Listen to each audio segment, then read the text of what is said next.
नमस्कार, स्वागत है आप सभी का टीवी 24 एक्सप्रेस बिहार पर। मैं हूं आपके साथ सपना ठाकुर। नजर डालेंगे इस वक्त की खास खबर पर। प्रधानमंत्री नरेंद्र मोदी लोकसभा चुनाव 2024 के मद्देनजर एक बार फिर से बिहार के पूर्णिया जिला के दौरे पर।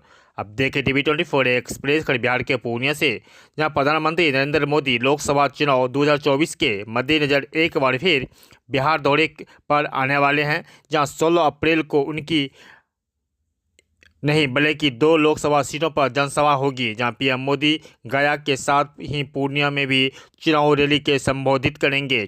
इन दोनों सीटों पर बीजेपी के सहयोगी पार्टी एनडीए से चुनाव मैदान में हैं, जहां गया से पूर्व मुख्यमंत्री हम पार्टी के सुप्रीमो जीतन राम मांझी तो पूर्णिया से सीएम नीतीश कुमार के पार्टी जदयू से मौजूद सांसद संतोष कुशवाहा चुनाव लड़ रहे हैं। जहां पीएम मोदी दोनों के लिए वोट मांगते नजर आएंगे। जहां पीएम मोदी के आगमन को लेकर पूर्णिया जिला में चप्पे चप्पे पर पुलिस तैनात है। इनकी कार्यक्रम स्थल इंदिरा गांधी स्टेडियम में पुलिस चकाचौंध है, जहां हर पहलू पे हर चीज़ के नज़र पे तीसरी आंखें की नज़र पे हैं, जहां सीसीटीवी कैमरे एवं पुलिस प्रशासन की पूरे मुस्तैद नजर आ रहे हैं। जहां लोकसभा चुनाव के कार्यक्रम के घोषित होने के बाद पीएम मोदी 2 रैलियां बिहार में कर चुके हैं। इनमें पहली रैली 4 अप्रैल को जमुई तो और दूसरी 7 अप्रैल को नवादा में हुई थी।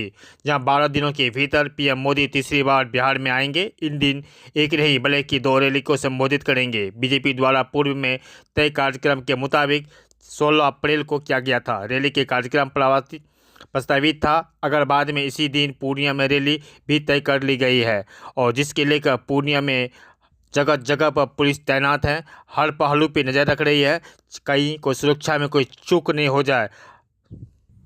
वहीं हेलीकॉप्टर से सभा स्थल को निरीक्षण भी किया जा रहा है।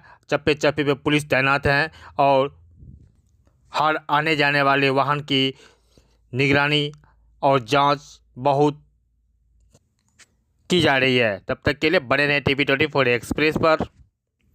वहीं पीएम मोदी के आगमन को लेकर युवा कार्यकर्ता पीएम मोदी की कार्यों को दिखाएं और सुने क्या बोले उनके प्रधानमंत्री के बारे में, कि आखिर इससे पहले भी आए हुए थे, क्या वादा किए और क्या वादा नहीं किए। देखिए खास रिपोर्ट।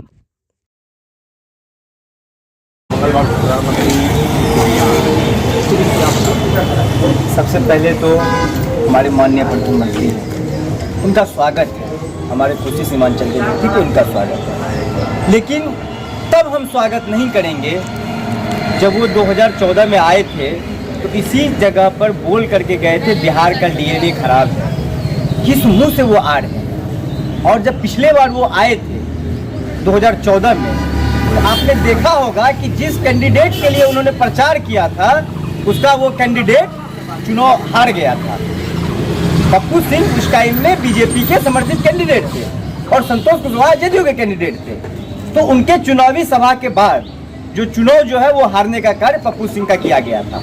अब इस बार भी आ रहे हैं तो मैं उसे बहुत बहुत स्वागत करूंगा। और बिहार में बता रहे हैं 40 का 40 सीट लाएंगे और हमने विकास किए 40 का 40 सीट लाएंगे। किस मुद्दा पर? अगर आप 40 के 40 सीट ला रहे हैं भैया, आप चुनाव ही मत करवाइए ना। आप तो चुनाव क्यों करवा रहे जब आपको पहले से पता है 40 से 40 सीट लाएंगे। आप बोल रहे 40 के 40 सीट लाएंगे, 400 पार बीजेपी अब की बार 400 पार। भैया ये 400 पार नहीं है, ये 400 पार में छिपा हुआ है बेरोजगारी दर। ये 400 में छिपा हुआ है एनसीआरबी का रिपोर्ट, जिसमें बताया गया है कि हर एक 3 घंटा में बलात्कारी जो है अपना रिपोर्ट दर्ज कराता है। इस 400 सीट में छुपा हुआ है 100 प्लस पेट्रोल का दाम, डीजल का दाम।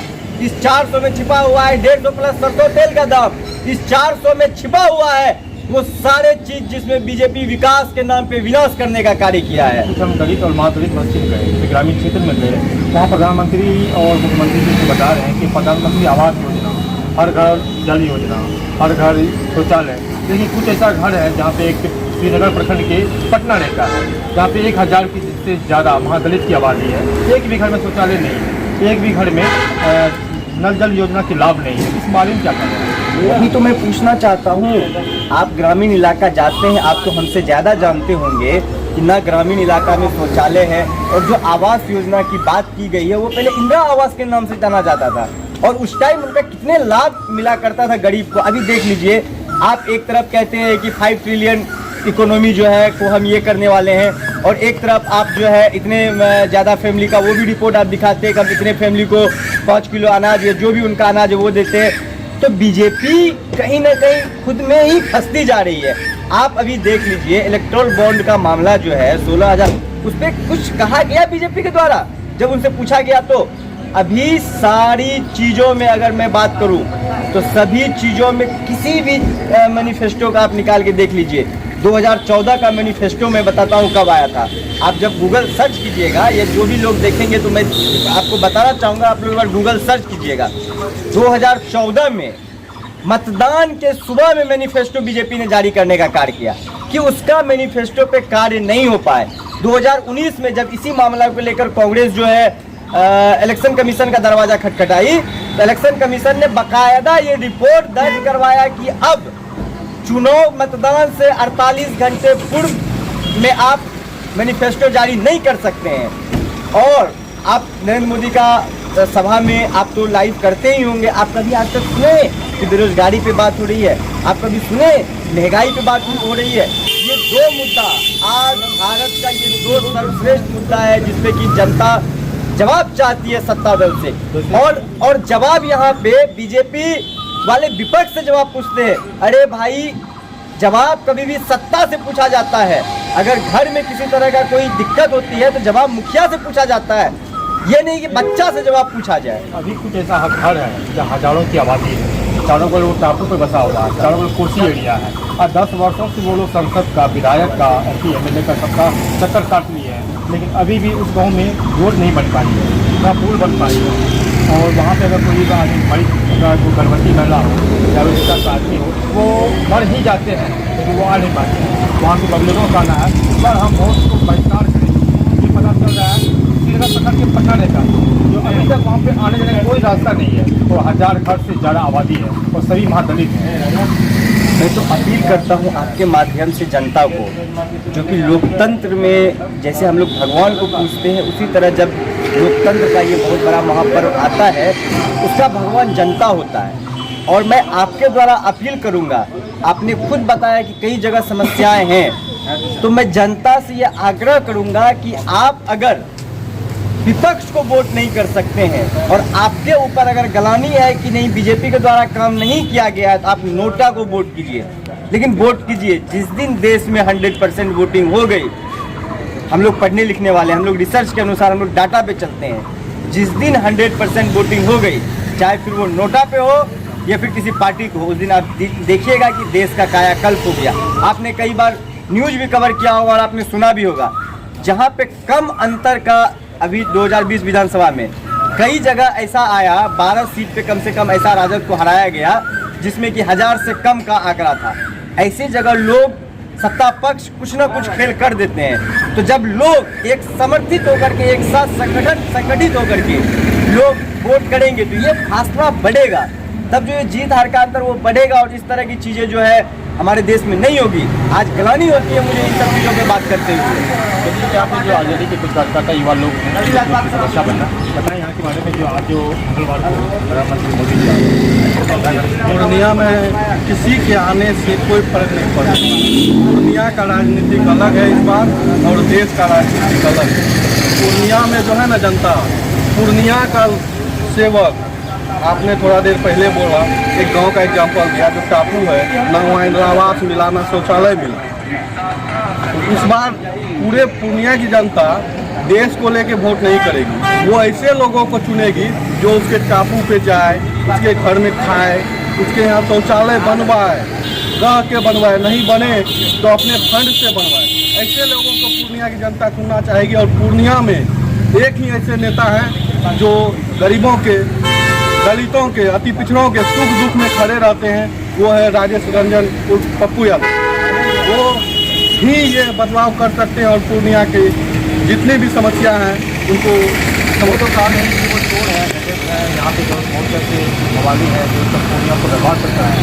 भैया वो डॉक्टर इंसान है ना, बहुत से ऐसे डॉक्टर हैं, बहुत से मरवाड़ी हैं, हैं जो उनके डर से यहाँ से पलायन ले चुके हैं। ये सारा आरोप जो है गलत लगाया गया। अभी आप देख रहे हैं 1000, 2000, 4000 डॉक्टरों का फी है। कोई भी छोटा सा पेशेंट जाता है उसको 2 लाख का बिल थमा दिया जाता है। एक गरीब आदमी आप जो मजदूरी करता है वो 1.5 लाख 2 लाख कहाँ से भरेगा? अपना जमीन बेच के ही ना भरेगा। और पूर्णिया से लेकर पूरे भारत में लगभग आपको 60% ऐसे लोग रहते हैं जिसको 5 डिसमिल से भी कम जमीन है। वो लोग अपना इलाज कहाँ से कराएंगे? सांसद जी व पप्पू यादव जी पूर्णिया में थे। डॉक्टर का फी एक न्यूनतम फी रखा गया था जिससे कि हर एक गरीब चाहे अमीर हो सारा उचित इलाज करा सके। पप्पू यादव जी के जाने के बाद डॉक्टर का मनमाना बढ़ गया और वो अनाप शनाप फी वसूलने लगे गरीब जनता से। यहाँ पे कुछ पूर्णिया लोकसभा चुनाव के लेके पूर्णिया रंगभूमि मैदान में मंगलवार को भारतीय प्रधानमंत्री नरेंद्र मोदी आने वाले हैं। यहाँ पे कुछ कार्यकर्ताओं से हम लोग बात करें जो अपने दुख की कहानी या अपनी मतदान के बारे में कुछ बताएं। 2 विचारधारा के बीच की लड़ाई है, 2 ही विचारधारा के बीच की लड़ाई है। एक विचारधारा जो संविधान को बचाना चाहती है और एक विचारधारा जो पूरे देश में नाकुड़िया कानून को फैलाना चाहती है, नाकुड़िया कानून आरएसएस के एजेंडे को लागू करना चाहती है। हम जनता से अपील करेंगे, बहुत कई वर्षों के बाद अब की बार जो है राष्ट्रीय जनता दल को पूर्णिया का सीट मिला है, उनके खाते में ये सीट गई है और एक अत्यंत पिछड़ा समाज से आने वाली पूर्णिया की बेटी जो कि अपने बदौलत ये जो पूरे ये हैं कि लोकसभा चुनाव के प्रचार के लिए आ रहे हैं, प्रचार के लिए आ रहे हैं, इसमें क्या कहेंगे? देखिए, आदरणीय प्रधानमंत्री जी जहाँ भी जा रहे हैं वो अपने प्रत्याशी के लिए या आम जनता से मिलने जा रहे हैं, उनको अपना मैनिफेस्टो बताने जा रहे हैं कि वो देश के लिए क्या किए हैं और क्या आगे करें। क्या इससे पहले भी लोग इलेक्शन से पहले भी आ सकते हैं? इलेक्शन के बाद इसमें आने का कुछ प्रचार इलेक्शन से पहले भी मोदी जी 2-3 बार मिलने आए हैं, कहीं गए हैं, ऐसा नहीं है। और लगभग वो आजकल लोगों से वो एक तरह का सोशल मीडिया के जरिए लोग से अपना विचार ले रहे हैं। विकसित भारत के तहत लोगों से वो जागरूक हो रहे हैं, हर संडे को भी आ रहे हैं, लोग सुन रहे हैं, उनको जान रहे हैं उनका क्या मैनिफेस्टो है। क्या लग रहा है कि जैसे कि प्रधानमंत्री बता रहे हैं बिहार में 40 से 40 सीट इसकी क्या कहते हैं? देखिए, जो देश और राष्ट्र के हित में काम किए हैं उनको पिछले बार भी बिहार की तमाम जनता ने 40 में 39 सीट देने का काम किया था, तो 40 में 40 भी मिल सकता तो बड़ी चीज़ है। बिहार में से देखने को मिलता है कि विकास के नाम पे यहाँ के नेता लोग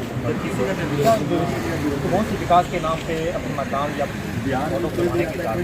कुछ ऐसा ग्रामीण क्षेत्र में से गाँव जहाँ पे अभी तक जाने आने कोई रास्ता नहीं है। जैसे मुख्यमंत्री साहब बताएं कि हर घर नल जल योजना हमने हर घर तक पहुँचा दी, मैंने हर सब घर में शौचालय दे दिया। लेकिन कुछ ऐसा गांव है अभी भी है जो शौचालय से वंचित है, जो अपने गांव में उस गांव में अपना कुछ बेची देना नहीं चाहते।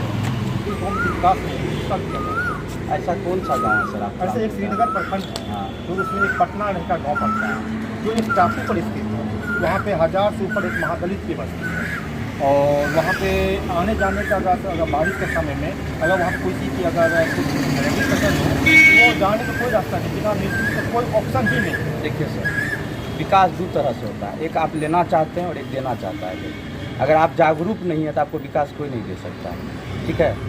और सरकार हर घर में हर तरफ जाकर ऐसा नहीं है कि एक लोग को विकास दे सकती है, उसके लिए मांगना पड़ता है विकास, ठीक है। आज हम छात्र हैं, यूनिवर्सिटी में हैं, अगर हम नहीं कहेंगे कि हम छूट गए, मेरा एग्जाम फॉर्म नहीं भरा गया तो मेरे लिए डेट नहीं निकलेगा, तो वैसे वहाँ के ग्रामीण लोग की गलती है कि वो विकास नहीं ले पा रहे। क्या कहेंगे मंगलवार को जो प्रधानमंत्री मोदी जी आ रहे हैं इनके लिए कि प्रशासन की पुलिस की पुख्ता इंतजाम किया गया है, इनके लिए ग्रामीणों को या पब्लिकों को या मतदान कर्मियों को क्या कहना चाहते हैं? देखिए, प्रधानमंत्री मोदी जी जो आ रहे हैं यहाँ के पूर्णिया की जनता से मिलने ही आ रहे हैं और हमको जहाँ तक लग रहा है कि वो सबसे मिलेंगे ही, ठीक है। और उनके सहयोगी हैं जो यहाँ पे हैं, वर्तमान में सांसद भी और प्रत्याशी भी हैं, वो भी जनता से मिल ही रहे हैं। और जहाँ तक काम प्रधानमंत्री नरेंद्र मोदी के द्वारा पूर्णिया में जब तक सरकार रही है साथ में तब तक विकास हुआ है, ठीक है। अगर सरकार अगर अलग हो जाती है तो विकास होगा ही नहीं, तो किसी का भी नहीं होगा। क्या परिचय होगा? राजा कुमार। बताया जाए कि जो अभी आपका प्रधानमंत्री आ रहे हैं नरेंद्र मोदी जी मंगलवार और लोकसभा की तैयारी बहुत काफ़ी तेजों पे है, इसके बारे में बताएं। मोदी जी आ रहे हैं तो हम लोग युवाओं का है कि बेरोजगारी पर बात करें, हिंदू मुस्लिम पर बात नहीं किया जाए। मंदिर मस्जिद पर बात नहीं हो, बेरोजगारी पर बात हो। देश में मंदिर मस्जिद का राजनीतिक नहीं होना चाहिए। जब मंदिर मस्जिद का राजनीति करिएगा तो युवाओं की बात होना चाहिए। और मोदी जी 2 करोड़ रोजगार के नाम दिए थे कि प्रति वर्ष 2 करोड़ रोजगार देंगे। हमको तो नहीं लगता है कि 20 लाख रोजगार होता है कि 20 करोड़ रोजगार होता है जिसमें 20 लाख आदमी को रोजगार मिला है।